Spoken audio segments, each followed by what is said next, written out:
অল্প হেলে মধ্য প্রভু তোমারি সান্নিধ্যরে পবিত্র আত্মারে তোমাকে প্রভু তুমি গাইড কর কন্ট্রোল কর এবং সম্পূর্ণ বাক্যকে আমি বুঝি পারিবু তুমি দয়া কর অনুগ্রহ কর এই প্রশংসা বলি আগামী সমস্ত কার্যক্রম আমি তোমাঠারে সমর্পণ করুছু এতবে প্রভু যীশু আমার সম্পূর্ণ হৃদয় রূপ দ্বারକୁ উন্মুক্ত করে দিও এবং সম্পূর্ণ তুমি বাক্য রূপী ও জীবনକୁ দিও যীশু রাজা আমি যে প্রকার বাক্যরে বঞ্চি পারিবা বাক্যরে বড়ি পারিবা এবং সমস্ত এই শারীরিক দুর্বলতা জীবন পরিবর্তন হয়ে পারিব তুমি দয়া কর যীশু রাজা আমମାନଙ୍କ শরীরে থিবা সমস্ত দুর্বলতা রোগ ক্রোধ দুর্বলতা প্রভু যীশু খ্রিস্ট নামরে যাও বলে আমি প্রার্থনা করছি হালেলুয়া ধন্যবাদ প্রশংসা মহিমা পূজা আরাধনা সেবা আরাধনা তুমি পাও প্রভু যীশু এতবে প্রার্থনা শুনিଅছ প্রভু ଆମ ସମସ୍ତଙ୍କୁ ଆଶୀର୍ବାଦ କରିଅଛ ଏହି ପ୍ରଶଂସାବଳୀ ଆଗାମୀ ସକଳ ବାକ୍ୟକୁ ଆମ ସମସ୍ତଙ୍କୁ ତୁମରି ନାମରେ ସମର୍ପଣ କରି ଅତି ଶୀଘ୍ର ଆସୁଥିବା ପ୍ରେମମୟ ମଧୁମୟ ପ୍ରିୟ ପ୍ରଭୁ ଯୀଶୁ ଖ୍ରୀଷ୍ଟଙ୍କ ନାମରେ ଏହି ପ୍ରାର୍ଥନା ମାଗୁଅଛୁ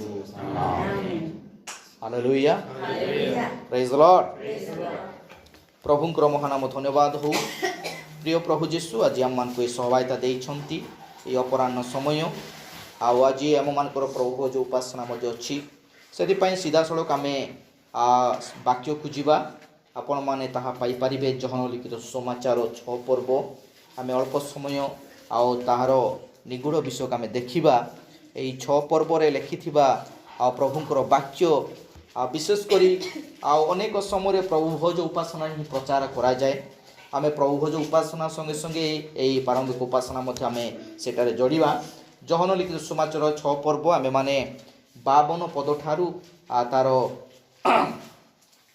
56 ପଦ ପର୍ଯ୍ୟନ୍ତ ଆମେ ପାଠ କରିବା 52 ପଦ ଠାରୁ ଆମେ 56 ପଦ ପର୍ଯ୍ୟନ୍ତ ପାଠ କରିବା ଆଉ ଆମମାନଙ୍କ ମଧ୍ୟରୁ ଭାଇ ଅଛନ୍ତି ସୁଧାଂଶୁ ଭାଇ ସେ ପଢ଼ିବେ ଆମେ ସୁସ୍ଥିର ଭାବରେ ସମସ୍ତେ ଶ୍ରବଣ କରିବା ମାନେ ପଢ଼ିବା ଯୋହନ ଲିଖିତ ସୁସମାଚାର ତାର 6 ଅଧ୍ୟାୟ 51 ପଦ 51 ରୁ 56 ପଦ ଏଠାରେ ପ୍ରକାର ଲେଖା ଅଛି ମୁଁ ସ୍ୱର୍ଗରୁ ଅବତୀର୍ଣ୍ଣ ସେହି ଜୀବନ୍ତ ଆହାର ଆମେନ୍ କେହି ଯଦି ଏହି ଆହାର ଭୋଜନ କରେ ସେ ଅନନ୍ତ କାଳ ପର୍ଯ୍ୟନ୍ତ ଜୀବିତ ରହିବ ହଁ ମୁଁ ଯେଉଁ ଆହାର ଦେବି ତାହା ମୋହର ମାଂସ ମୁଁ ତାହା ଜଗତର ଜୀବନ ନିମନ୍ତେ ଦେବି ଏଥିରେ ଯିହୁଦୀମାନେ ପରସ୍ପର ବାଗଯୁଦ୍ଧ କରି କହିବାକୁ ଲାଗିଲେ ଏ କିପରି ଆମ୍ଭମାନଙ୍କୁ ଆପଣା ମାଂସ ଖାଇବାକୁ ଦେଇପାରେ ସେଥିରେ ଯୀଶୁ ସେମାନଙ୍କୁ କହିଲେ ସତ୍ୟ ସତ୍ୟ ମୁଁ ତୁମ୍ଭମାନଙ୍କୁ କହୁଅଛି ମନୁଷ୍ୟ ପୁତ୍ରଙ୍କ ମାଂସ ଭୋଜନ ନ କଲେ ଓ ତାହାଙ୍କ ରକ୍ତ ପାନ ନ କଲେ ତୁମ୍ଭମାନଙ୍କ ଠାରେ ଜୀବନ ନାହିଁ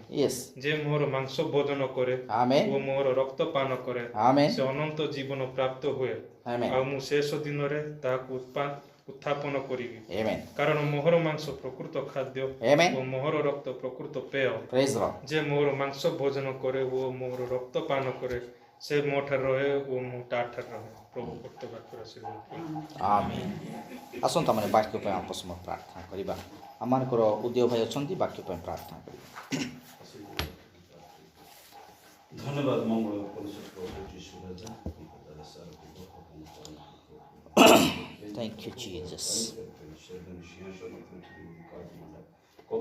प्रभु जीशु राजे प्रभु जगन्नाथ प्रभु यदि काटना पक्षाना निजे तो प्रभु समूह यदि भविष्य में यदि यानी गौरव समूह पान प्रभु एतर जीवन तो वाक्य श्याम यदि प्रभु गौरव करे निगुण विषय बुझावती मानना बेहतरी शक्तिशाली प्रभु केवल शीघ्र जे तुम ज्ञान रो अंदर प्रभु रो माय रुदन गाड़ी ज्ञान अंदर शक्ति युक्त रे मांगी बुझावती श्री मना के बैठना से पाद ज्ञान एतिनि दास प्रभु रो मन गापन यानी गुप्त गुप्त एंगामे शिरो मनम निदास होय अंदर जीवन तो वाक्य तिनि को कार्य समर्पण जे जे प्रभु जीसु ख्रीष्ट प्रभु आमेन आसंता माने बसिबा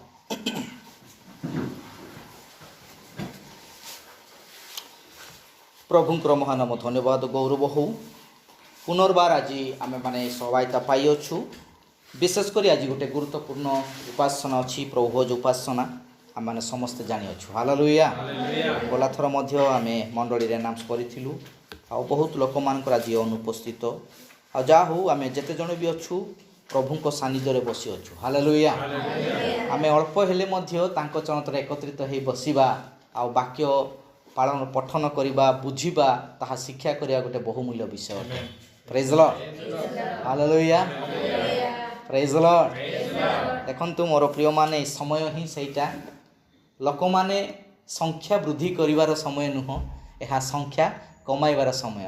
ଅର୍ଥାତ ମଣ୍ଡଳୀ ଯେତେବେଳେ ଉର୍ଦ୍ଧ୍ୱକୁ ନୀତ ହେଉଛି, ମଣ୍ଡଳୀ କ'ଣ ହେଉଛି, ସେ ସଂକୀର୍ଣ୍ଣ ହେଇଯାଉଛି। ହାଲେଲୁୟା, ପ୍ରେଜ୍ ଦ ଲର୍ଡ।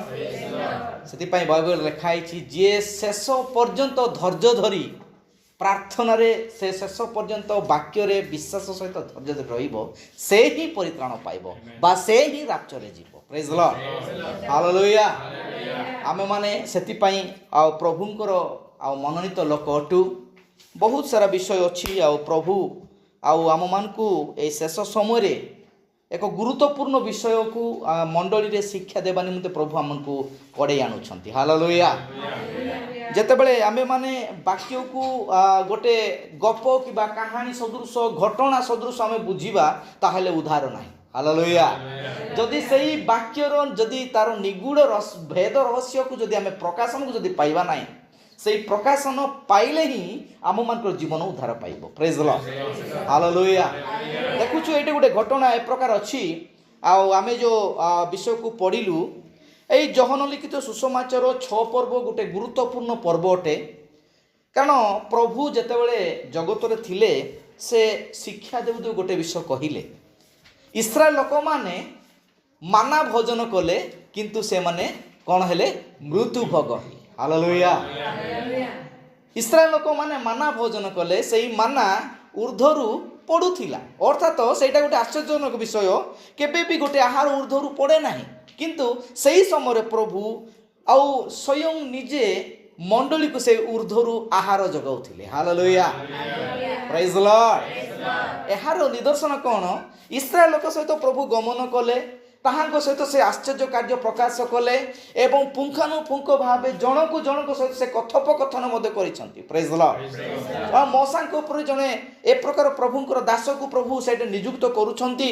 ସେ ସମସ୍ତଙ୍କୁ ମଣ୍ଡଳୀର ପ୍ରତ୍ୟେକ ଜଣଙ୍କୁ ହୋଇଥାଇପାରେ, ସେ ସମସ୍ତଙ୍କ ପାଖକୁ ଯାଇ ସେ ବାକ୍ୟକୁ ଆଉ ଶିକ୍ଷା ଦେବା ପାଇଁ ପ୍ରଭୁ ତାକୁ ସମର୍ଥ ଦେଇଥିଲେ। ହାଲେଲୁୟା। ହେଲେ ମଧ୍ୟ ତାହାଙ୍କ ପାଖରେ କ'ଣ ଥିଲା, ଦୁର୍ବଳତା ଥିଲା, ଅବିଶ୍ୱାସ ଥିଲା। ହାଲେଲୁୟା।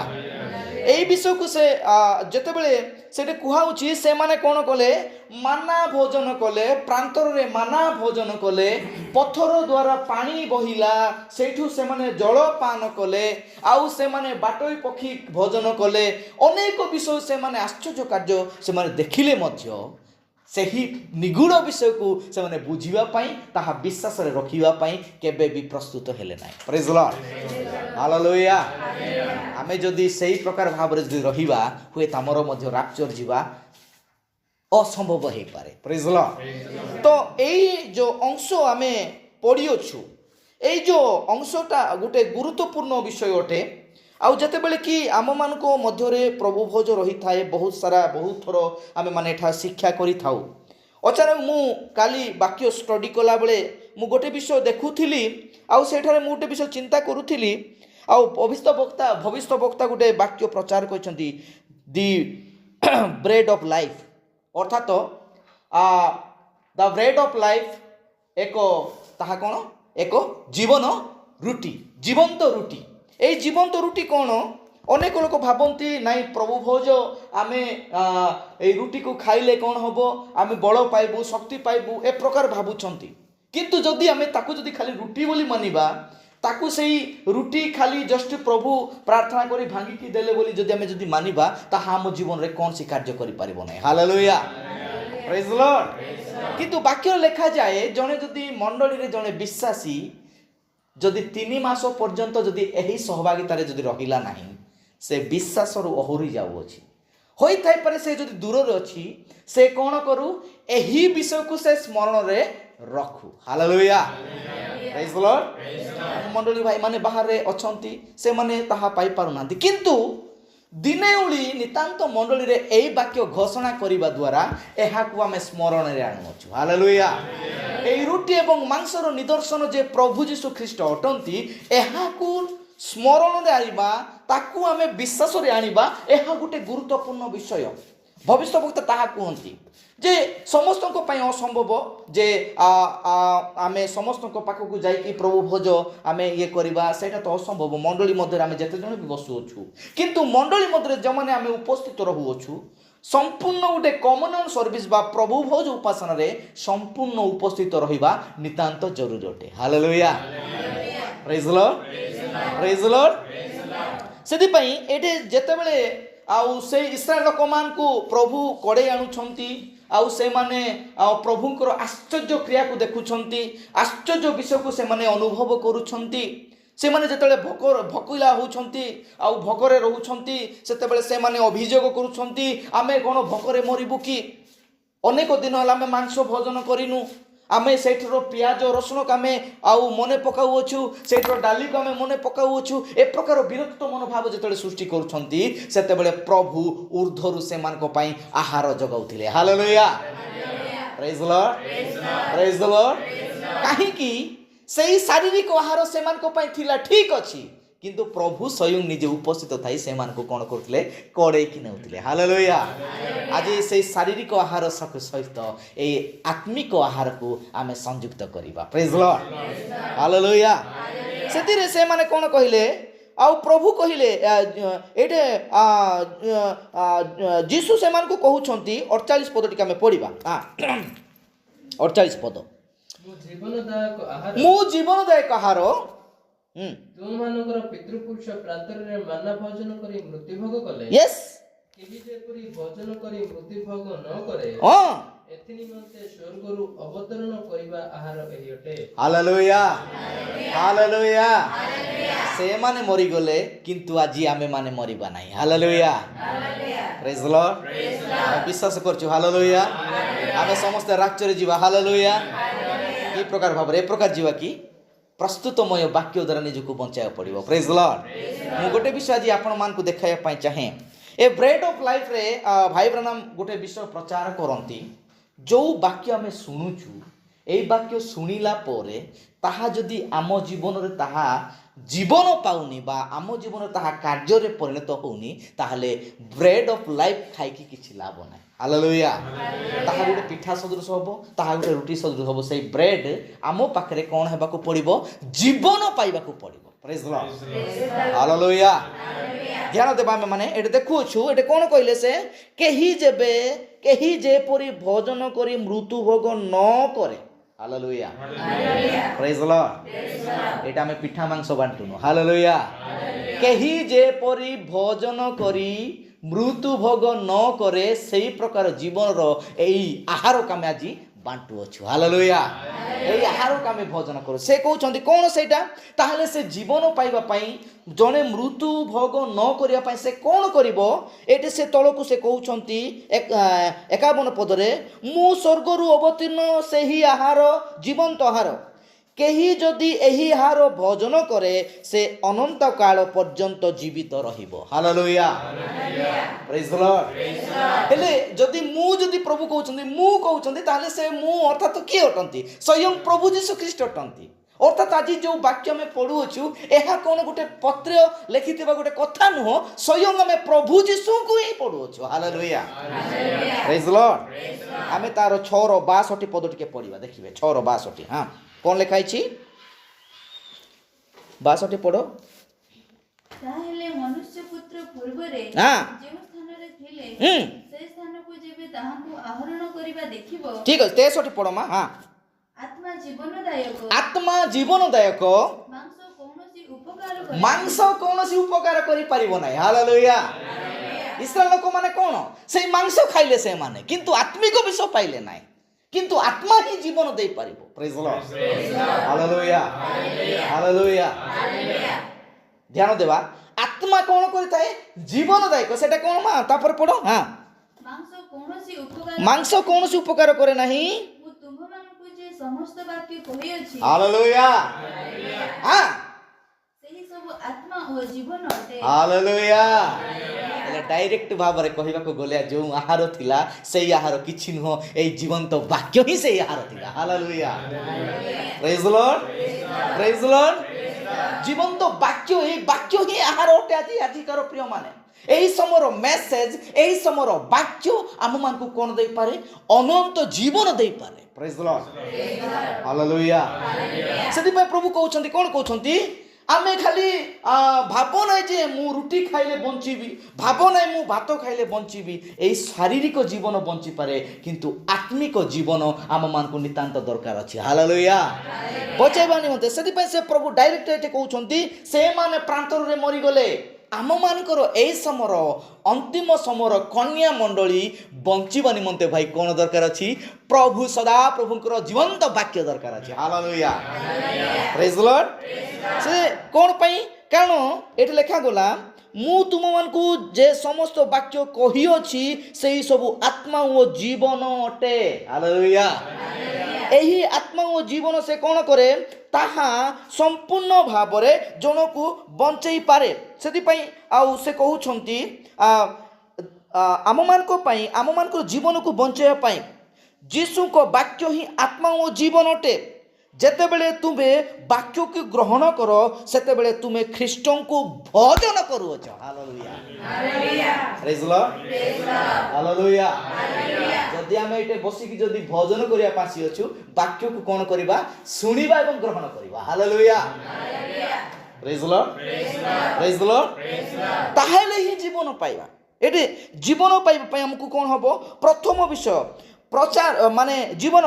ଲୋକମାନେ ବାକ୍ୟକୁ ଶାରୀରିକ ଭାବେ ଗ୍ରହଣ କରିବା ଅପେକ୍ଷା ତାକୁ ଆତ୍ମିକ ଭାବରେ ଜୀବନରେ ପ୍ରବେଶ କରିବା ହେଉଛି ତା ପାଇଁ ଉଦ୍ଧାରର ବାକ୍ୟ ଅଟେ। ହାଲେଲୁୟା, ପ୍ରେଜ୍ ଦ ଲର୍ଡ। ଆଉ କ'ଣ? ଜିହୁଦୀ ମାନେ କେବଳ ମାଂସ ବିଷୟରେ ଚିନ୍ତା କଲେ। ପ୍ରେଜ୍ ଦ ଲର୍ଡ। କ'ଣ କଲେ ଭାଇ? ଜିହୁଦୀ ମାନେ ମାଂସ ବିଷୟରେ ଚିନ୍ତା କଲେ। ଆମେ ମାଂସ ଖାଇନୁ, ଆମେ ରୁଟି ଖାଇନୁ, ଏଇଟା ଖାଇନୁ, ସେଇଟା ଖାଇନୁ। କିନ୍ତୁ ନିଜ ଆତ୍ମାକୁ ବଞ୍ଚାଇକି ସେଇ କିଣାନ ଦେଶରେ ପ୍ରବେଶ କରିବା ପାଇଁ କୌଣସି ଲୋକ ପ୍ରସ୍ତୁତ ହେଇପାରିଲା ନାହିଁ। ପ୍ରେଜ୍ ଦ ଲର୍ଡ। ସେଥିପାଇଁ ପ୍ରଭୁ କହୁଛନ୍ତି, ଧନ୍ୟ ତୁମର କର୍ଣ୍ଣ, ଧନ୍ୟ ତୁମର ଚକ୍ଷୁ, କାରଣ ତୁମ୍ଭେମାନେ ସେଇ ଲୋକମାନଙ୍କ ପରି ନ ହୋଇ ଏହି ସମୟର ଅନ୍ତିମ ସମୟର ବିଶ୍ୱାସୀ ଭାବରେ ତୁମେ ସେଇ କର୍ଣ୍ଣ, ସେଇ ଚକ୍ଷୁରୁ ତାହି ବାକ୍ୟ ଦେଖୁଅଛ। ହାଲେଲୁୟା, ପ୍ରେଜ୍ ଦ ଲର୍ଡ, ପ୍ରେଜ୍ ଦ ଲର୍ଡ।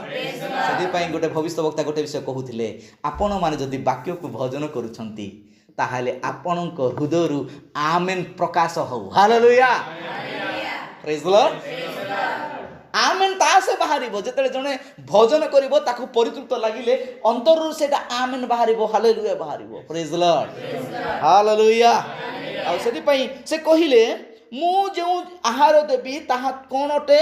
ତାହା ତୁମମାନଙ୍କ ପାଇଁ ଆତ୍ମା ଓ ଜୀବନ ଅଟେ। ଆଉ ସେଇ ଆହାର ତୁମେ ଭୋଜନ କଲେ କେବେ ବି ମୃତ୍ୟୁ, ମାନେ କେବେ ବି ତୁମେ ମରିବ ନାହିଁ। ଯୀଶୁ ଆତ୍ମିକ ଖାଦ୍ୟ ବିଷୟରେ କହୁଥିଲେ। ପ୍ରେଜ୍ ଦ ଲର୍ଡ, ହାଲେଲୁୟା। ଏହି ସମୟର ପ୍ରଚାର ଆତ୍ମିକ ବିଷୟ ଖୁଲାସା କରିବାର। ପ୍ରେଜ୍ ଦ ଲର୍ଡ, ହାଲେଲୁୟା। ଆଗର ସେଟା ଗଲା, ମାନେ କ'ଣ? ଅନେକ ଲୋକମାନଙ୍କୁ ଗପ ସହିତ ଆମେ ସେମାନଙ୍କୁ ଇଏ କରିକି କହୁଥିଲୁ, ଆଉ ଯୀଶୁ ଖ୍ରୀଷ୍ଟ ଉଦ୍ଧାରକର୍ତ୍ତା ବୋଲି କହୁଥିଲୁ। ଠିକ୍ ଅଛି, ତାହା ତ ଗୁରୁତ୍ୱପୂର୍ଣ୍ଣ ବିଷୟ। କିନ୍ତୁ ଏବେ ଆମମାନଙ୍କୁ ସେଇ ପ୍ରାଥମିକ ଶିକ୍ଷାକୁ ଗ୍ରହଣ ନ କରି ସମ୍ପୂର୍ଣ୍ଣ ପରିପକ୍ୱ ଖାଦ୍ୟ ଆମକୁ ଦରକାର ଅଛି। ହାଲେଲୁୟା। ସେଇ ପରିପକ୍ୱ ଖାଦ୍ୟ କ'ଣ? କିଣାନକୁ ଯାତ୍ରା କରିବା ଯେ ପ୍ରକାର ଥିଲା, ଠିକ୍ ସେଇ ପ୍ରକାର ଭାବରେ ଏହି ସମୟର ଶେଷ ଯାତ୍ରା ସ୍ୱର୍ଗ ରାଜ୍ୟକୁ ଅଧିକାର କରିବାର ଯାତ୍ରା। ହାଲେଲୁୟା, ପ୍ରେଜ୍ ଦ ଲର୍ଡ। ଯୀଶୁ ସେ ସ୍ୱର୍ଗରୁ ଅବତୀର୍ଣ୍ଣ ସେଇ ଜୀବନ୍ତ ରୁଟି, ଅର୍ଥାତ୍ ସେଇ ରୁଟି କିଛି ନଥିଲା, ତାହା ତ ବାକ୍ୟ ହିଁ ଥିଲା। ହାଲେଲୁୟା। କି ପ୍ରକାର ବାକ୍ୟ ହେଇପାରିବ? ଆରେ ନିଶ୍ଚୟ ବାକ୍ୟ ହେଇପାରିବ। ଆଦ୍ୟରେ ଯେଉଁ ବାକ୍ୟ ଥିଲା ସେଇ ବାକ୍ୟ ପୁରା ଦେହବନ୍ତ ହେଇଥିଲା। ହାଲେଲୁୟା। ସେଇ ଜହନ 1 ଲେଖା ହେଇଛି ନାଇଁ କି? ଆଦ୍ୟରେ ଯେଉଁ ବାକ୍ୟ ଶୁଣୁଥିଲେ, ମଉସାଙ୍କୁ ଯେଉଁ ବାକ୍ୟ କଥା କହୁଥିଲା, ଇସ୍ରାଏଲ ଲୋକମାନଙ୍କୁ ଯେଉଁ ବାକ୍ୟ କଥା କହୁଥିଲା, ସେମାନେ ବାକ୍ୟ ଶୁଣୁ ଶୁଣୁ କ'ଣ କହୁଛନ୍ତି? କେତେ ଜଣ ଅନ୍ୟ ମଣିଷ କହେ, ହଁ ଗଡ଼ଗଡ଼ି ହେଲା, ହଁ ଏ ପ୍ରକାର ହେଇଗଲା। ନାଇଁ ମୋର ପ୍ରିୟମାନେ, ତାହା ଘଡ଼ଘଡ଼ି ନଥିଲା, ମେଘ ଗର୍ଜନ ନଥିଲା, ତାହା ତ ସମ୍ପୂର୍ଣ୍ଣ ପ୍ରଭୁଙ୍କର ସ୍ୱର ହିଁ ଥିଲା। ହାଲେଲୁୟା, ପ୍ରେଜ୍ ଦ ଲର୍ଡ, ପ୍ରେଜ୍ ଦ ଲର୍ଡ। ସେଥିପାଇଁ ଭବିଷ୍ୟବକ୍ତା କୁହନ୍ତି ଏହି ବାକ୍ୟରେ, ସେ କହୁଛନ୍ତି ସ୍ୱର୍ଗରୁ ଅବତୀର୍ଣ୍ଣ ଆହାର ବା ରୁଟି ସେଇ ସମ୍ପୂର୍ଣ୍ଣ ସେଇ ବାକ୍ୟ ହିଁ ଥିଲା। ହାଲେଲୁୟା। ଖ୍ରୀଷ୍ଟଙ୍କୁ ଖାଇବା ଅର୍ଥ ବାକ୍ୟକୁ ଗ୍ରହଣ କରିବା। ପ୍ରେଜ୍ ଦ ଲର୍ଡ, ହାଲେଲୁୟା। କ'ଣ ଅଟେ? ଖ୍ରୀଷ୍ଟଙ୍କୁ ଖାଇବା ଅର୍ଥ ବାକ୍ୟକୁ ଗ୍ରହଣ କରିବା। हालेलुया आमे जते जण सप्ताह को थरे आमे उपासना आसुछु आमे खाइबा पई आसुछु हालेलुया जे खाइछि से जानिछि सेही र मिठा सेही मधु चाको ताहा जानि छन्ति हालेलुया गीत संहिता पुस्तक माने जहन पुस्तक जे आस्वादन करी से जानि अछि हालेलुया ताहा कोन ओटे ताहा कि प्रकार टेस्ट अटे ताहा कि प्रकार भावना को जीवन दे परबो ताहा कि प्रकार भाव हमको प्रस्तुत करि पारुची सेही वाक्य आम मान को दरकार अछि हालेलुया केवल सुनिबा नुहे जीवन रे धारण करिबा होची ताहा भोजन करिबा प्रेज द लॉर्ड हालेलुया कोन अटे जीवन रे धारण करिबा एटा तो बड़ संभव नै कि निश्चय संभव हालेलुया प्रभु जीशुको आगरे ए प्रकार कौन से विषय असंभव नुह सबु विषय संभव only believe all things are possible praise the lord कौन विश्वास कर सबु विषय कौन उठे संभव अटे ए प्रकार असंभव विषय किछि नै praise the Lord hallelujah hallelujah सेति पे प्रभु कहउछंती आम मान को कोन करबा गछि ताहा को ग्रहण करी विश्वास रे ताहा को आमको नेबाकू पड़िबो आउ जीवन धारण करबा पड़िबो मोर प्रिय माने एई जो वाक्य आम मान का जी एई विषय कहिबा पई चाहे जेते बेले हमें गोटे विषय को नै थाउ सेई वाक्य रो सेई मूल विषय को जेते पाई थाउ ताहा आम जीवन रे परिवर्तन एवं आमको संपूर्ण भावे जीवन प्राप्त करबा पई से कथा कहि थाए हालेलुया आसंत पढिबा माथ्यू पुस्तक 4 पर्व 4 पद गोटे पठन करो माथ्यू पुस्तक 4 पर्व 4 पद 4 पर्व 4 पद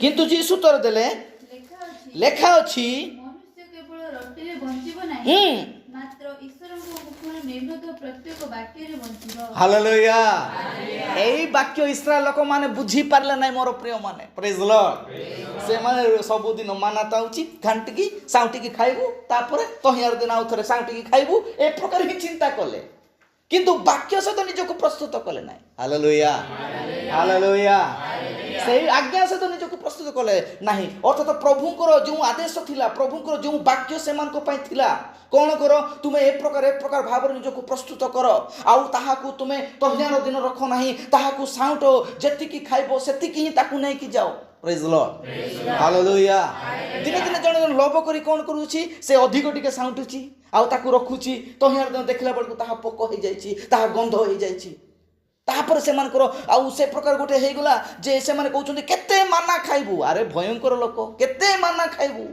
एई माना रे जे केते महान विषय थिला ताहा से माने अनुभव करि पारले नै प्रेज द लॉर्ड हालेलुया एही समर वाक्य आम मान को कोन करि पाए संपूर्ण जीवन देखि पारे पुनर्बार पढमा हां किंतु जीसु उत्तर देले लेखा अछि मनुष्य केवल रोटीरे बंचिबो नाही मात्र ईश्वरको मुखर निर्गत प्रत्येक वाक्यरे बंचिबो हालेलुया सेही रोटी रो निदर्शन कोन अटे प्रभुंकर वाक्य ही अटे अलगा किछि नथिला प्रभुंकर से जीवन तो वाक्य ही से रोटी अटे प्रेज द लॉर्ड सेति पे से कहउछन्ती जे विश्वास करी सेही रोटी भोजन करे से जीवन पाए प्रेज द लॉर्ड हालेलुया जे विश्वास करिबो एवं से विश्वास रूप जीवन प्रकाशित होई वाक्य ग्रहण करे से प्रतिदिन ख्रीष्टन को भोजन करे वो अनंत जीवन से वृद्धि पाए हालेलुया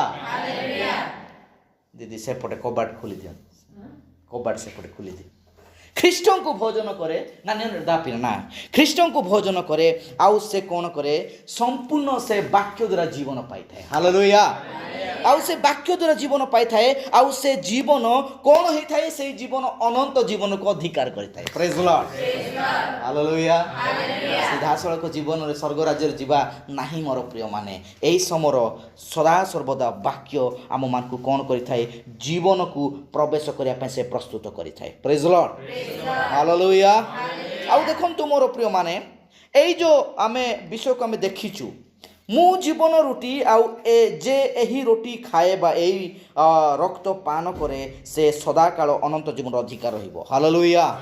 ପ୍ରଭୁ ଏହା କହିବାର ଉଦ୍ଦେଶ୍ୟ କ'ଣ ଅଟେ?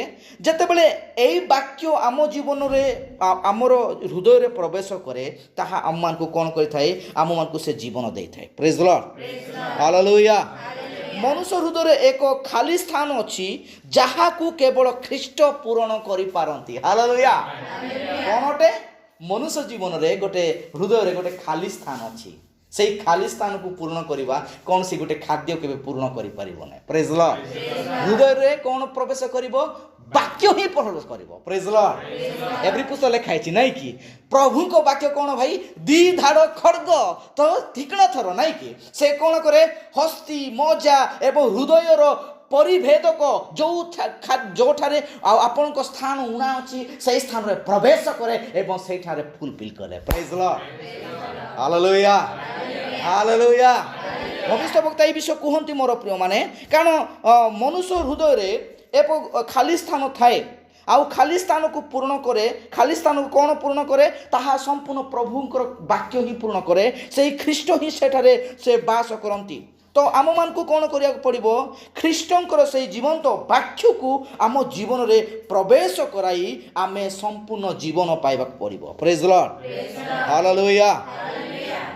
ଆମେ ଯଦି ପଢ଼ିବା ଗୋଟେ ବିଷୟ ଲେଖାଯାଏ ଗାଲାତି ପୁସ୍ତକ ତାର ଆସନ୍ତୁ ପଢ଼ିବା ଗାଲାତି ପୁସ୍ତକ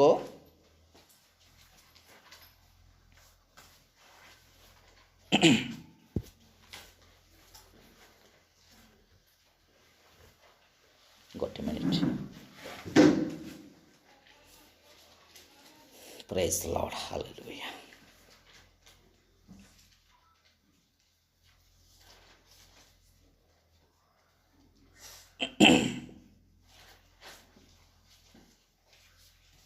ଗାଲାତି ପୁସ୍ତକ 2 ପର୍ବ ତାର 20 ପଦ ପଢ଼ନ୍ତୁ। ଗାଲାତୀୟ 2 ପର୍ବ 20 ପଦ। ମୁଁ ଖ୍ରୀଷ୍ଟଙ୍କ ସହିତ କ୍ରୁଶରେ ହତ ହୋଇଅଛି, ମୁଁ ଆଉ ଜୀବିତ ନୁହେଁ, ମାତ୍ର ଖ୍ରୀଷ୍ଟ ମୋ ଠାରେ ଜୀବିତ ଅଛନ୍ତି। ହାଲେଲୁୟା। କି ପ୍ରକାର ଜୀବିତ ହେବା? ମୁଁ ଯଦି ଖ୍ରୀଷ୍ଟଙ୍କ ଠାରେ ହତ ହେଇଛି, ଖ୍ରୀଷ୍ଟ ଯେପରି ମୃତ୍ୟୁଭୋଗ କରି ପୁନରୁତ୍ଥିତ ହେଲେ ଠିକ୍ ପ୍ରକାର ସେହି ପ୍ରକାର ଆମେ ଜଷ୍ଟିଫିକେସନ୍ ସାଣ୍ଟିଫିକେସନ୍ ପାଇଲୁ। ଯେତେବେଳେ ବାପ୍ତିଜମ୍ ହୋଲି ଗୋଷ୍ଟକୁ ଆମେ ଗ୍ରହଣ କରୁଛୁ ଆମେ ଖ୍ରୀଷ୍ଟଙ୍କ ସହିତ ଜୀବନ ପ୍ରାପ୍ତ ହେଉଛୁ। ହାଲେଲୁୟା। ପ୍ରେଜ୍ ଦ ଲର୍ଡ। ଖାଲି ଜଳ ବାପ୍ତିସ୍ମ ହେଇଗଲା ସେତିକିରେ ସମାପ୍ତ ନୁହଁ। ଆମମାନଙ୍କର ଜୀବନକୁ ସମ୍ପୂର୍ଣ୍ଣ ଭାବରେ ଏଠି ଲେଖାଗଲା ଖ୍ରୀଷ୍ଟ ମୋ ଠାରେ କ'ଣ ଅଛନ୍ତି? ଜୀବିତ ଅଛନ୍ତି ନାଇଁ କି? ପୁନର୍ବାର ପଢ଼େ ମା, ପୁନର୍ବାର ଗୁଡ୍। ମୁଁ ଖ୍ରୀଷ୍ଟଙ୍କ ସହିତ କ୍ରୁଶରେ ହତ ହୋଇଅଛି, ମୁଁ ଆଉ ଜୀବିତ ନୁହେଁ, ମାତ୍ର ଖ୍ରୀଷ୍ଟ ମୋ ଠାରେ ଜୀବିତ। ମୁଁ ଆଉ ଜୀବିତ ନୁହେଁ, ମାତ୍ର ଖ୍ରୀଷ୍ଟ ମୋ ଠାରେ ଜୀବିତ ଅଛନ୍ତି। ଖ୍ରୀଷ୍ଟଙ୍କ ଠାରେ ବଞ୍ଚିବା ପାଇଁ ଏକ 7ଟି ବିଷୟକୁ ଆମେ ଦେଖିବା। ହାଲେଲୁୟା। ଜଣେ ଖ୍ରୀଷ୍ଟଙ୍କ ପରି ଜୀବନ ଯାପନ କରିବା ପାଇଁ ସେ କ'ଣ କରିବାକୁ ପଡ଼ିବ? ଲୁକ ପୁସ୍ତକ 9 ପର୍ବ 23 ପଦ ଗୋଟେ ପଠନ କର। ଖ୍ରୀଷ୍ଟଙ୍କ ପରି ବଞ୍ଚିବା। ଖ୍ରୀଷ୍ଟ ମୋ ଠାରେ ଯଦି ଜୀବିତ ଅଛନ୍ତି, ମୁଁ ମୋର ଚରିତ୍ର, ମୋର ଚାଲିଚଳନ, ମୋର ବ୍ୟବହାର, ମୋର ସବୁ ବିଷୟ ପରିବର୍ତ୍ତନ ହେଇଛି। ଜଣେ ମୋତେ ଦେଖିଲେ ସେ ଜାଣିପାରିବ ଇଏ ତ ସମ୍ପୂର୍ଣ୍ଣ ଜଣେ ଖ୍ରୀଷ୍ଟଙ୍କ ପରି ହେଉଛି। ପ୍ରେଜ୍ ଦ ଲର୍ଡ। ହାଲେଲୁୟା। ହାଲେଲୁୟା। ପଢ଼ନ୍ତୁ 9:23 ପଢ଼। ଗୁଡ୍। ସେତେବେଳେ ସେ ସମସ୍ତଙ୍କୁ କହିଲେ କେହି ଯେବେ ମୋହର ଅନୁଗାମୀ ହେବାକୁ ଇଚ୍ଛା କରେ, ୟେସ୍ ତେବେ ସେ ଆପଣଙ୍କୁ ଅସ୍ୱୀକାର କରୁ, ପୁଣି ପ୍ରତିଦିନ ଆପଣ କ୍ରୁଶ ଘେନି ମୋହର ଅନୁଗମନ କରୁ। ହାଲେଲୁୟା। ହାଲେଲୁୟା। ତାହେଲେ ମୋ ପାଖରେ ଖ୍ରୀଷ୍ଟ ଜୀବିତ ଅଛନ୍ତି ବୋଲି ଜାଣିପାରିବେ। ପ୍ରେଜ୍ ଦ ଲର୍ଡ। କ'ଣ କହୁଛନ୍ତି? ପ୍ରତିଦିନ ଆପଣା କ୍ରୁଶ ବହନ କରି। କାଠର କ୍ରୁଶ, ସେଥିପାଇଁ ସହଜ ହେଲା ଲୋକମାନେ କାଠର କାହିଁ ବୁଲିବୁ, ବେକରେ ଟଙ୍ଗେଇକି ବୁଲିବୁ ବୋଲି ବୁଲିଲେ। କ୍ରୁଶର ଅର୍ଥ କ'ଣ? କ୍ରୁଶର ଅର୍ଥ ଦୁଃଖ। ହାଲେଲୁୟା। ନିଜ ନିଜ କଷ୍ଟ। ଯେତେବେଳେ ପ୍ରଭୁ ଶ୍ରୀକୃଷ୍ଣଙ୍କୁ ସେଇ ଗଲଗଥାକୁ ନିଆଯାଉଥିଲା ତାକୁ କି ପ୍ରକାର ଭାବରେ କେତେ କଷ୍ଟ ଦୁଃଖ ଦିଆଯାଉଥିଲା। ପ୍ରେଜ୍ ଦ ଲର୍ଡ। ହାଲେଲୁୟା। କାରଣ ଏହା ଦେଖନ୍ତୁ କ୍ରୁଶର କଥା ବୋଲି କରା। କ୍ରୁଶ ଅର୍ଥାତ୍ କାଠରୁ ତିଆରି ହେଇଥିବା କ୍ରୁଶ ନୁହଁ। କ୍ରୁଶର କଥା ବିନାଶ ପ୍ରାପ୍ତ ହେଉଥିବା ଲୋକମାନଙ୍କ ପାଇଁ ମୂର୍ଖତା ମାତ୍ର। ପ୍ରେଜ୍ ଦ ଲର୍ଡ। ଯେଉଁମାନେ ଉଦ୍ଧାର ପାଉଛନ୍ତି ଏହି ସମୟର ମେସେଜ ଦ୍ୱାରା ସ୍ୱର୍ଗକୁ ଯାଉଛନ୍ତି ସେମାନଙ୍କ ପାଇଁ ତାହା କ'ଣ ଅଟେ? ଶକ୍ତି ଅଟେ। ପ୍ରେଜ୍ ଦ ଲର୍ଡ। ପୁନର୍ବାର ସେଇ ପଦ ପଢ଼ମା। ଗୁଡ୍। ସେତେବେଳେ ସେ ସମସ୍ତଙ୍କୁ କହିଲେ ସେତେବେଳେ ସେ ସମସ୍ତଙ୍କୁ କହିଲେ ସେତେବେଳେ ବୋଲେ ଆପଣମାନେ ଖାଲି ସେଇ ସମୟକୁ ଚିନ୍ତା କରନ୍ତୁ ନା ଏଇ ସମୟକୁ ଆମେ ଏଇ ସମୟରେ ବୁଝିବା ହାଲେଲୁୟା ଏତେବେଳେ ପ୍ରଭୁ ଆମମାନଙ୍କୁ କହୁଛନ୍ତି କେହି ଯେବେ ମୋହର ଅନୁଗାମୀ ହେବାକୁ ଇଚ୍ଛା କରେ କେହି ଯଦି ମୋହର ଅନୁଗାମୀ ଅର୍ଥାତ ମୋ ପରି ହେବା ପାଇଁ ଇଚ୍ଛା କରେ ହାଲେଲୁୟା ହାଲେଲୁୟା ମୁଁ ଯଦି ସ୍ୱୀକାର କରୁଛି ମୁଁ ଆଉ ଜୀବିତ ନୁହେଁ ଖ୍ରୀଷ୍ଟ ମୋ ପଠାରେ ଜୀବିତ ତାହେଲେ ମୁଁ କ'ଣ କରିବି ପଢ଼ନ୍ତୁ ତେବେ ସେ ଆପଣାକୁ ଅସ୍ୱୀକାର କରୁ ଆପଣା ଶବ୍ଦ ଆପଣା ଜ୍ଞାନ ଆପଣାର ଚିନ୍ତା ଆପଣାର ସବୁ ବିଷୟ ପ୍ରଭୁଙ୍କ ଆଗରେ କ'ଣ ଅଟେ ସମ୍ପୂର୍ଣ୍ଣ ମୂର୍ଖତା ମାତ୍ର ହାଲେଲୁୟା ଏହାକୁ ସମ୍ପୂର୍ଣ୍ଣ ଆଗ ଜଳାଞ୍ଜଳି ଦେବାକୁ ପଡ଼ିବ ଏହାକୁ ସମ୍ପୂର୍ଣ୍ଣ ପ୍ରଭୁ ଆଉ ତାହାକୁ ସମ୍ପୂର୍ଣ୍ଣ ଅଗ୍ରାହ୍ୟ କରି ପ୍ରଭୁଙ୍କ ପରି ନିଜକୁ ସମ୍ପୂର୍ଣ୍ଣ ଏଇ ଜଗତ କଷ୍ଟ ଦେଉ ସିନା ମୁଁ ଖ୍ରୀଷ୍ଟଙ୍କ ପରି ବଞ୍ଚିବା ପାଇଁ ମୁଁ ଚାହିଁବି ହାଲେଲୁୟା ଜଗତ ମୋତେ ତୁଚ୍ଛ କରୁ ମୋତେ ଘୃଣା କରୁ ଏ ଲୋକ ଏମିତି ହେଉଛି ବେକାର ଇଏ ଗୋଟେ ପ୍ରକାର ଭଲ ନୁହଁ କିଛି ନୁହଁ ଏହା ଗୋଟେ ଆମ ପାଇଁ କ୍ରୁଶ ଅଟେ ହାଲେଲୁୟା ପ୍ରଭୁ ଏଇ ବିଷୟକୁ ବହନ କରିବାକୁ ପଡ଼ିବ ଆମେ ପଛକୁ ନେବାର ନାହିଁ ପଛକୁ ବୁଲିବାର ନାହିଁ କଷ୍ଟ କରି ଆଗକୁ ବଢ଼ିବାର ଅଛି ଖ୍ରୀଷ୍ଟଙ୍କ ପରି ଜୀବନକୁ ଧାରଣ କରିବାର ଅଛି ହାଲେଲୁୟା ପ୍ରେଜ୍ ଦ ଲର୍ଡ ମୁଁ 7ଟା ବିଷୟ କହିବି କାରଣ ଆମେ ଯଦି ଖ୍ରୀଷ୍ଟଙ୍କ ପରି ବଞ୍ଚିବାକୁ ହେଲେ ପ୍ରଥମ ବିଷୟ ହେଉଛି ନିଜର ଦୁଃଖ କଷ୍ଟ କ୍ଲେଶ ଅନେକ ଭାବ ଅନେକ ଦୁଃଖ ଅନେକ ତାଡ଼ନା ଆସିବ ସେତେବେଳେ ପ୍ରଭୁଙ୍କ ଏହି ମୁଖ ଦ୍ୱାରା ହୃଦୟରୁ କେବେ ବି ଆମେ ଦୂରେଇ ନେବା ନାହିଁ ହାଲେଲୁୟା ଅର୍ଥାତ୍ ଅଗ୍ରାହ୍ୟ କରିବା ନାହିଁ ତାହାକୁ ସମ୍ପୂର୍ଣ୍ଣ ସମ୍ଭାଳି ସବୁ ବିଷୟକୁ ଆଟାକ୍ କରି ସବୁ ବିଷୟକୁ ସାମ୍ନା କରି ଆମେ ପ୍ରଭୁଙ୍କ ପରି ନିଜ ଜୀବନକୁ ସମ୍ପୂର୍ଣ୍ଣ ପରିବର୍ତ୍ତନ କରିବାର ଅଛି ପ୍ରେଜ୍ ଦ ଲର୍ଡ ହାଲେଲୁୟା ନିଜକୁ ଆଉ ନିଜ ଇଚ୍ଛାକୁ ଛାଡ଼ିବା ନିଜ ଅଭିମାନକୁ ଛାଡ଼ିବା ଏବଂ ନିଜ ପାପକୁ ମଧ୍ୟ ଛାଡ଼ିବା ହାଲେଲୁୟା ଯେଉଁ ପାପ କାର୍ଯ୍ୟ ଆସୁଛି ଅନେକ ସାଙ୍ଗସାଥି ଜଗତରେ ଅଛନ୍ତି ଅନେକ ବିଷୟ ଅଛି ସେମାନେ ଯେତେବେଳେ ଟିକେ ଜଣେ ଆଉ ମାନେ ଟିକେ ବାକ୍ୟ ରୂପୀ ଜୀବନ ଯାପନ କରେ ସେ କହ ଏତେ କ'ଣ ଧାର୍ମିକ ହେଉଛୁ ଏତେ କ'ଣ ନିଜକୁ ଦେଖାଉଛୁ ଆରେ ଏଇଟା ଆମମାନଙ୍କ ପାଇଁ ଗୋଟେ କ୍ରୁଶର ବିଷୟ ଅଟେ ହାଲେଲୁୟା ହୋଇଥାଏ ପରେ ଆମ ପାଇଁ ସେଟା ଗୋଟେ ଯେ ପର୍ଯ୍ୟନ୍ତ ମୁଁ ବଞ୍ଚିଛି ଖ୍ରୀଷ୍ଟ ସମ୍ପୂର୍ଣ୍ଣ ପ୍ରକାଶିତ ହେବା ଆମ ଶରୀରରେ ଦରକାର ଅଛି ହାଲେଲୁୟା ଆମ ଜୀବନରେ ଖ୍ରୀଷ୍ଟ ପ୍ରକାଶିତ ହେବା ଦରକାର ଅଛି କି ପ୍ରକାର ଭାବରେ ମୋର କାର୍ଯ୍ୟକଳାପ ମୋର ବ୍ୟବହାର ମୋର ଚାଲିଚଳନ କଥାବାର୍ତ୍ତା ହୋଇଥାଏ ପରେ ଲୋକମାନଙ୍କ ପାଇଁ ଆମେ ଜଣେ ଆଉ ଭଲ ଲୋକ ବୋଲି ଦେଖା ନ ଯାଉ ଜଣେ ଧାର୍ମିକ ଯେତେବେଳେ ଆମେ ଜଣେ ଲୋକ ଧାର୍ମିକ ଜୀବନ ଯାପନ କରିବା ପାଇଁ ଚେଷ୍ଟା କରେ ତା ପ୍ରତି ଅନେକ ଲୋକମାନଙ୍କର ବିରୁଦ୍ଧାଚରଣ ଆସିଥାଏ ହାଲେଲୁୟା ଆପଣମାନେ ଆଇବଙ୍କ ଜୀବନ ଦେଖିଛନ୍ତି ଆଇବ ପାଖରେ ଏ ପ୍ରକାର ଗୋଟେ କ୍ରୁଶର ବିଷୟ ଆସିଲା ତାର ପରିବାର ଧ୍ୱଂସ ହେଲା ତାର ସବୁ ବିଷୟ ବିନଷ୍ଟ ହେଇଗଲା କିନ୍ତୁ ସେ ସଦାବେଳେ ଆଣ୍ଠୁ ପାତି ସଦାପ୍ରଭୁଙ୍କ ଠାରେ ପ୍ରାର୍ଥନା କଲେ ହାଲେଲୁୟା ପ୍ରେଜ୍ ଦ ଲର୍ଡ ସେ କାହାକୁ ସେ ମାନେ ଇଏ କରିନାହାନ୍ତି ତାର ଯେଉଁ ଘନିଷ୍ଠ ମିତ୍ରମାନେ ସେମାନେ କହୁଛନ୍ତି ଆରେ କେତେ କ'ଣ ହେଲେ ମୁଁ ତମ ସାଙ୍ଗ ପରା ପ୍ରଭୁଙ୍କୁ ତୁ କ'ଣ କରେ ଅଗ୍ରାହ୍ୟ କରିଦେ ଛାଡ଼ିଦେ ତୋ ମୁଖରୁ ତାକୁ ଛାଡ଼ିଦେ ଆଉ କ'ଣ କରେ ପ୍ରଭୁଙ୍କୁ ଅସ୍ୱୀକାର କରି ମରେ ବୋଲି କହୁଛନ୍ତି ବଞ୍ଚେ କହୁଛନ୍ତି କି ମରେ ବୋଲି କହୁଛନ୍ତି ଏତେ ଆଶ୍ଚର୍ଯ୍ୟ ବିଷୟ ପ୍ରେଜ୍ ଦ ଲର୍ଡ ହାଲେଲୁୟା ଯଦି ଜଣେ ଖ୍ରୀଷ୍ଟଙ୍କ ପରି ଜୀବନକୁ ଯାପନ କରିବା ପାଇଁ ଚାହୁଁଅଛି ଖ୍ରୀଷ୍ଟ ମୋ ପାଖରେ ମୋ ଶରୀରରେ ମୋ ହୃଦୟରେ ଜୀବନ ପାଇବାକୁ ହେଲେ ଏ ପ୍ରକାର ବିଷୟ ଆସିଥାଏ ହାଲେଲୁୟା ପ୍ରଥମ ବିଷୟ କ'ଣ ଆପଣା କ୍ରୁଶ ବହନ କରି ଖ୍ରୀଷ୍ଟଙ୍କ ପରି ବଞ୍ଚିବାର ଅଛି ହାଲେଲୁୟା ଆମର ପାଖରେ ଥିବା ସମସ୍ତ ବିଷୟକୁ ଆମେ ସମ୍ପୂର୍ଣ୍ଣ ଜାଣିବେ ଭବିଷ୍ୟତ ବକ୍ତା କୁହନ୍ତି ଖ୍ରୀଷ୍ଟ ତୁମକୁ ବ୍ୟବହାର କରିବାକୁ ଚାହାନ୍ତି କିନ୍ତୁ ପ୍ରଥମେ ତୁମକୁ ଖାଲି ହେବାକୁ ପଡ଼ିବ ହାଲେଲୁୟା କ'ଣ କରିବାକୁ ପଡ଼ିବ ଖାଲି ହେବାକୁ କେଉଁ ବିଷୟ ଖାଲି ହେବାକୁ ପଡ଼ିବ ଏଇ ଜାଗତିକ ବିଷୟ এই জাগতিক ଆପଣଙ୍କର ଆତ୍ମିକ ଜୀବନ ଆମମାନଙ୍କର ଆତ୍ମିକ ଜୀବନ ଯାହା ବିନଷ୍ଟ କରେ ତାହା ଠାରୁ ଆମକୁ ଖାଲି ହେବାକୁ ପଡ଼ିବ ପ୍ରେଜ୍ ଦ ଲର୍ଡ ହାଲେଲୁୟା ଖାଲି ହେବାକୁ ପଡ଼ିବ ସମ୍ପୂର୍ଣ୍ଣ ଖାଲି ହେବାକୁ ପଡ଼ିବ ସମ୍ପୂର୍ଣ୍ଣ ନିଜକୁ ପୃଥକ କରିବାକୁ ପଡ଼ିବ ସମ୍ପୂର୍ଣ୍ଣ ନିଜକୁ ତାହାଠାରୁ ସାଙ୍ଗସାଥି ଏଇ ଅନେକ ବିଷୟରେ ଆମେମାନେ ଆସକ୍ତ ହୋଇ ପ୍ରଭୁଙ୍କ ବାକ୍ୟକୁ ଆମେ ତୁଚ୍ଛ କରୁଛୁ ତାହାଠାରୁ ଆମକୁ ପୃଥକ ହେବାକୁ ପଡ଼ିବ ପ୍ରେଜ୍ ଦ ଲର୍ଡ ପ୍ରଭୁ ଭବିଷ୍ୟବକ୍ତା କୁହନ୍ତି କ'ଣ ପାଇଁ ଖ୍ରୀଷ୍ଟ ତୁମକୁ ବ୍ୟବହାର କରିବାକୁ ଚାହାନ୍ତି କିନ୍ତୁ ପ୍ରଥମେ ଆମମାନଙ୍କୁ କ'ଣ କରିବାକୁ ପଡ଼ିବ ନିଜକୁ ଖାଲି କରିବାକୁ ପଡ଼ିବ ହାଲେଲୁୟା ସେତେବେଳେ ସେଇ ବାକ୍ୟ ପ୍ରବେଶ କରିବ ଏବଂ ଖାଲି ସ୍ଥାନକୁ ସେ ପୂର୍ଣ୍ଣ କରିବ ପ୍ରେଜ୍ ଦ ଲର୍ଡ ପ୍ରେଜ୍ ଦ ଲର୍ଡ ଦ୍ୱିତୀୟ ପଏଣ୍ଟ ରହିଲା ବାକ୍ୟ ଭିତରେ ରହିବାକୁ ଦେବାକୁ ପଡ଼ିବ। ପ୍ରେଜ୍ ଦ ଲର୍ଡ। ବାକ୍ୟ ଆମେ ବାକ୍ୟ ଭିତରେ ରହିବାକୁ ପଡ଼ିବ। ବାକ୍ୟ ଆମ ଭିତରେ ରହିଲେ ହେବ ନାହିଁ। ପ୍ରେଜ୍ ଦ ଲର୍ଡ। ଆମ ଭିତରେ ବାକ୍ୟ ରହିଲେ ଆମେ ହୁଏତ ଆମ ଚିନ୍ତାଧାରାରେ ତାକୁ ଅନେକ ବିଷୟ ଚିନ୍ତା କରିଥାଉ, କିନ୍ତୁ ବାକ୍ୟ ଭିତରେ ଆମ ଜୀବନକୁ ରଖିବାକୁ ପଡ଼ିବ। ପ୍ରେଜ୍ ଦ ଲର୍ଡ। ପଢ଼ିବା ଯୋହନ ପୁସ୍ତକ 15:7 ପଦ।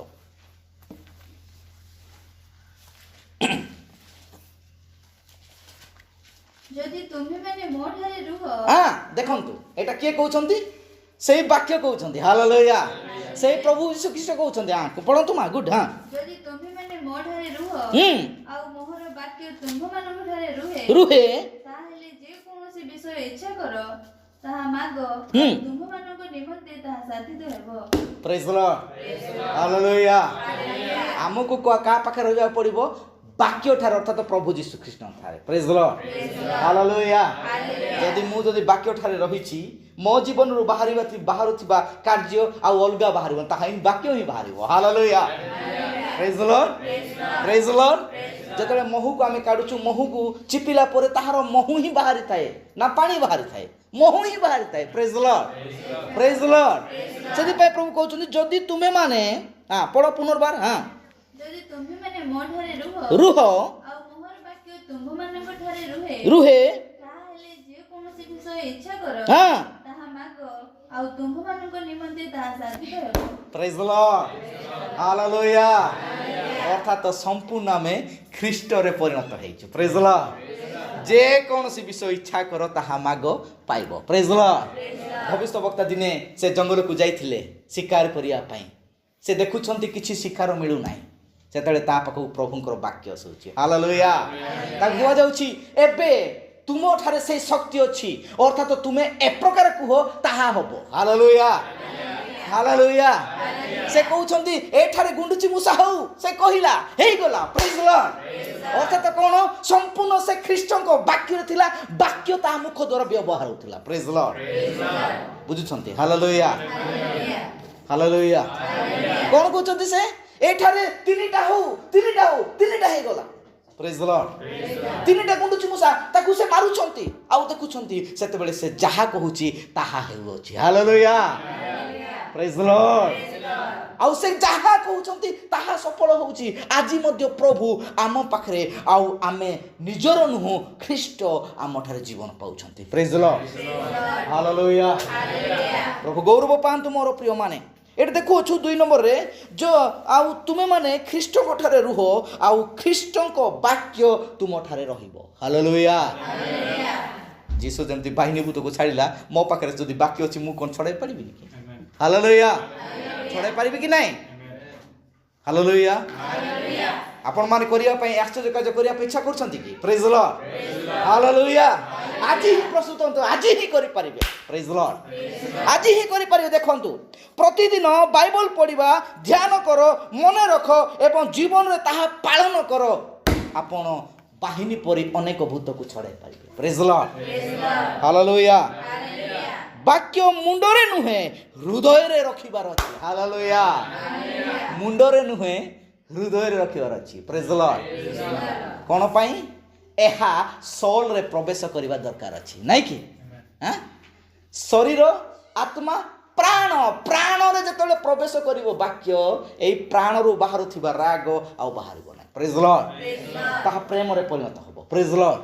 ଜଣକୁ ଘୃଣା କରିବାର ଯେଉଁ ବିଷୟ ବାହାରୁଥିଲା, ତାହା ଜଣକୁ ସାହାଯ୍ୟ କରିବାର ବିଷୟ ଆସିବ। ହାଲେଲୁୟା। ଏହା ତ ଖ୍ରୀଷ୍ଟ ଅଟେ। କିଏ ଆଉ ଏଇଟା କ'ଣ ଅଟେ? ଏହା ତ ଖ୍ରୀଷ୍ଟ ଅଟେ। ପ୍ରେଜ୍ ଦ ଲର୍ଡ। ହାଲେଲୁୟା। ଯେତେବେଳେ ବାକ୍ୟ କ'ଣ କରେ, ସେଥିପାଇଁ ବାକ୍ୟକୁ ଆମେ ଖାଲି ମୁଣ୍ଡରେ ରଖିବା ନାହିଁ, ବାକ୍ୟକୁ ଆମେ ଏଇ ମାଇଣ୍ଡରେ ରଖିବା ନାହିଁ, ତାକୁ ହୃଦୟରେ ପ୍ରବେଶ କରିବାର ଅଛି। ପ୍ରେଜ୍ ଦ ଲର୍ଡ। ହାଲେଲୁୟା। ବସୁଛୁ ସତ 3 ଘଣ୍ଟା 2 ଘଣ୍ଟା, ଯଦି ମୁଣ୍ଡରେ ଖାଲି ଶୁଣିକି ଯିବା, କିଛି ଲାଭ ନାହିଁ। ତାହାକୁ ହୃଦୟରେ ନେବାର ଅଛି। ହାଲେଲୁୟା। ପ୍ରେଜ୍ ଦ ଲର୍ଡ। ତାପରେ 3 ନମ୍ବର, ପବିତ୍ର ଆତ୍ମାଙ୍କ ନେତୃତ୍ୱରେ ନିଜକୁ ଆମେ ପ୍ରସ୍ତୁତ କରିବାର ଅଛି। ପ୍ରେଜ୍ ଦ ଲର୍ଡ। ହାଲେଲୁୟା। ଯେତେବେଳେ ବାକ୍ୟକୁ ପାଳନ କରୁଛୁ, ଅଟୋମେଟିକାଲି ଆମକୁ ଆତ୍ମିକ ଜୀବନ ପରିବର୍ତ୍ତନ ହେଇପାରିବ। ପ୍ରେଜ୍ ଦ ଲର୍ଡ। କି ପ୍ରକାର ଭାବରେ? ରୋମୀ ପୁସ୍ତକ 8 ପର୍ବ 14 ପଦ ପଢ଼।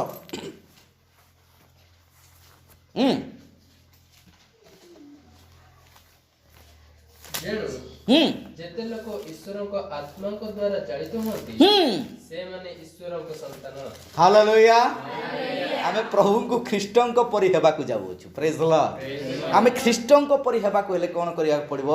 ଆତ୍ମାରେ ଚାଳିତ ହେବାକୁ ପଡ଼ିବ। ପବିତ୍ର ଆତ୍ମା ଆମମାନଙ୍କୁ ଗାଇଡ୍ କରିବାକୁ ପଡ଼ିବ। ପବିତ୍ର ଆତ୍ମା ଆମମାନଙ୍କୁ ସମ୍ପୂର୍ଣ୍ଣ ପ୍ରଭୁଙ୍କର ସନ୍ତାନ ବୋଲି ଆମକୁ ଦେଖିବାର ଅଛି। ହାଲେଲୁୟା।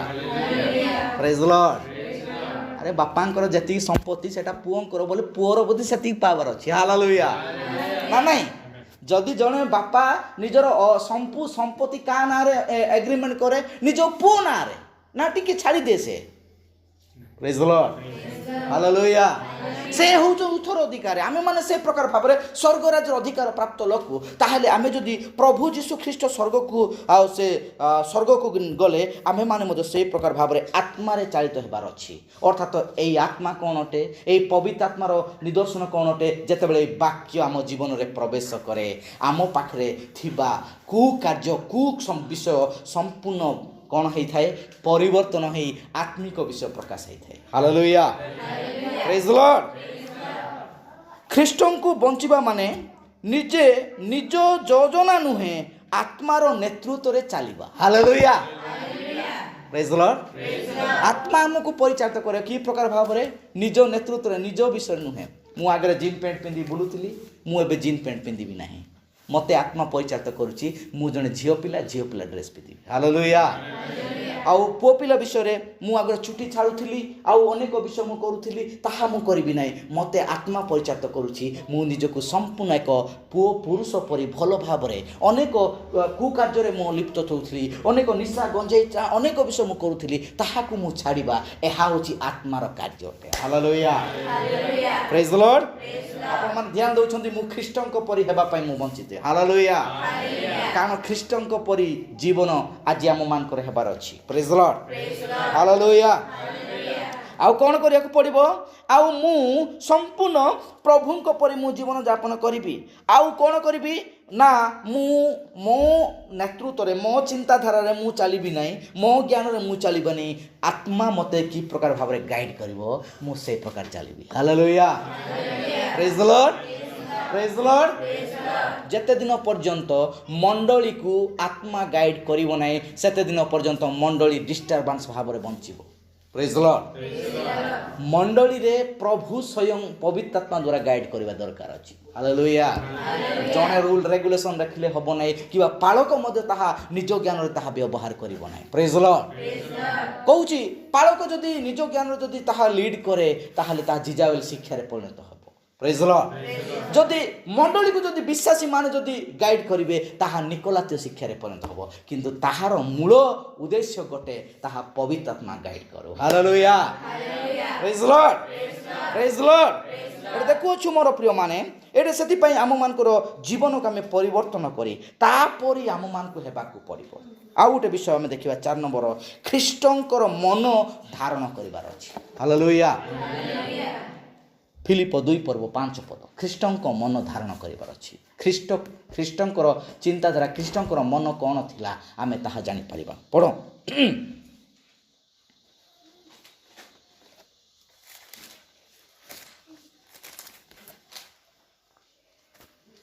ଫିଲିପ 2:5।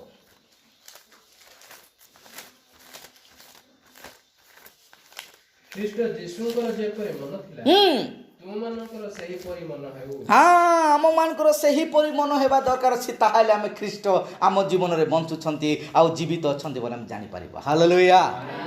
ତଳକୁ ପଢ଼। ତଳକୁ। ସେ ଈଶ୍ୱର ରୂପୀ ହେଲେ ଈଶ୍ୱରଙ୍କ ସହିତ ସମାନ ହୋଇ ରହିବା ନିଜ ନିମନ୍ତେ ଧରି ରଖିବାର ବିଷୟ ମନେ କଲେ ନାହିଁ। ତାପରେ କିନ୍ତୁ ମନୁଷ୍ୟ ସଦୃଶ ହୋଇ ଦାସ ରୂପ ଧାରଣ କରି ଆପଣାକୁ ଶୂନ୍ୟ କଲେ। ହାଲେଲୁୟା। ଆପଣାର ଗର୍ବ ହିଂସା ମାନେ ସେ ଖ୍ରୀଷ୍ଟ ଅଟନ୍ତି, ସେ ପ୍ରଭୁ ଅଟନ୍ତି। ଦେଖନ୍ତୁ ତାଙ୍କ ପାଖରେ ଏତେ ନମ୍ରତା, ଏତେ ସରଳତା ଥିଲା। ସେ ଯେତେବେଳେ ଲୋକମାନେ ତାକୁ ଛେପ ପକାଉଛନ୍ତି, ଯେତେବେଳେ ତାକୁ ଚାପଡ଼ା ମରାଯାଉଛି, ଯେତେବେଳେ ତାର ଚୁଟି ଝିକା ଯାଉଛି, ସେତେବେଳେ କ'ଣ କହୁଛି? ପିତ ଏମାନଙ୍କୁ କ'ଣ କର? କ୍ଷମା କର। ହାଲେଲୁୟା। ପ୍ରେଜ୍ ଦ ଲର୍ଡ। ହାଲେଲୁୟା।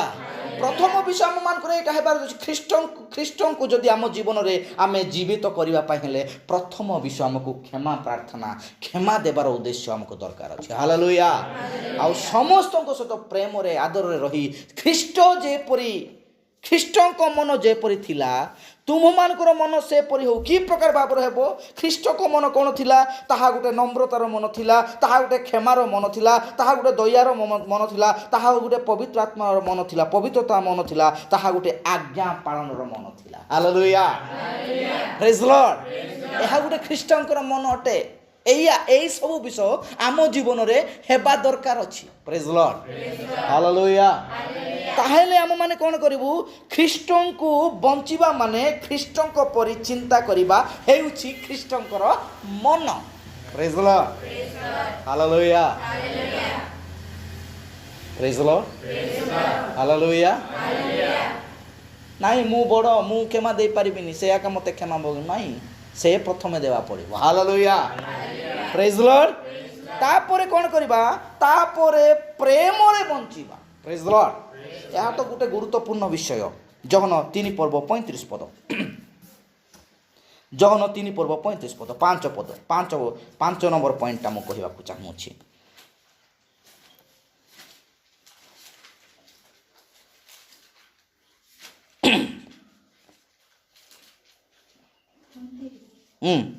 पिता पुत्र को प्रेम करती पुणी समस्त 13:35 माँ ओके हाँ 13:35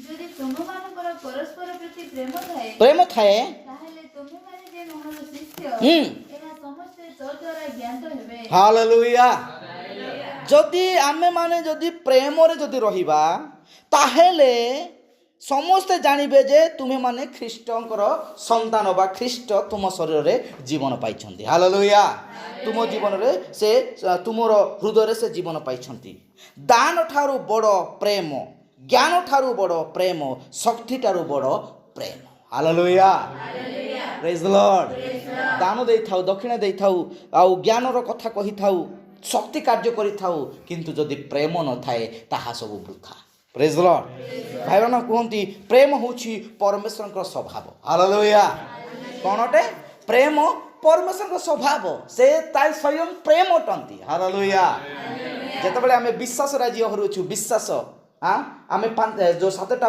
पहाच आमे चढ़ीवा को चेष्टा करूछु शेष पहाच कौन अटे प्रेम हालेलुया एहा जेतबेले सेही प्रेमर निदर्शन स्वयं प्रभु एई जगत का आसीबे आउ से कौन करिवे से आम मान को संपूर्ण भाव रे से तांको परि हमको हेबा को पड़िबो प्रेज लॉर्ड हालेलुया आउ देखंतु आम मान को कौन करिया पड़िबो परीक्षा आसिले मधो केबे आमे माने दुर्बल हेबा नै ख्रीष्टन को परिधान करिवा मले परीक्षा को मधो सम्मुखीन हेबा को अछि प्रेज लॉर्ड प्रथम पितर तार 2 पर्व 21 22 23 पढिबा प्रथम पितर 2 पर्व 21 22 23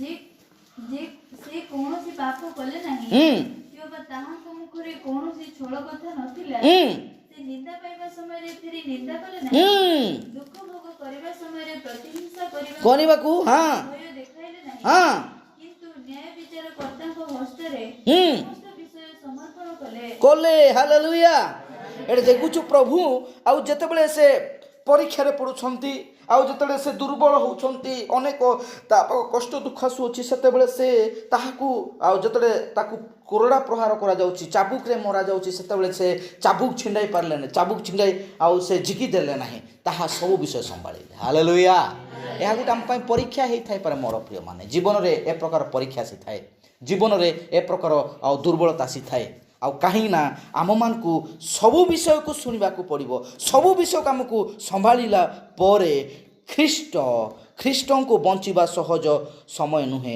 कष्टकर समय ताहा प्रकाशन द्वारा ग्रहण करिबा पड़िबो हालेलुया कष्टकर समय रे ख्रीष्टंकर वाक्य हम मान को शक्ति दे थाए प्रेज लॉर्ड प्रभु गौरव पांतु आउ 7 नंबर आमे पॉइंट को पड़िबा ताहा जेतेबेले ख्रीष्ट संपूर्ण आम जीवन रे ଜୀବନ ପାଇବ ବା ଆମ ହୃଦୟରେ ଜୀବନ ପାଇବ, ଆମଠାରୁ ଫଳ ନିର୍ଗତ ହେବ। ହାଲେଲୁୟା, ପ୍ରେଜ୍ ଲର୍ଡ।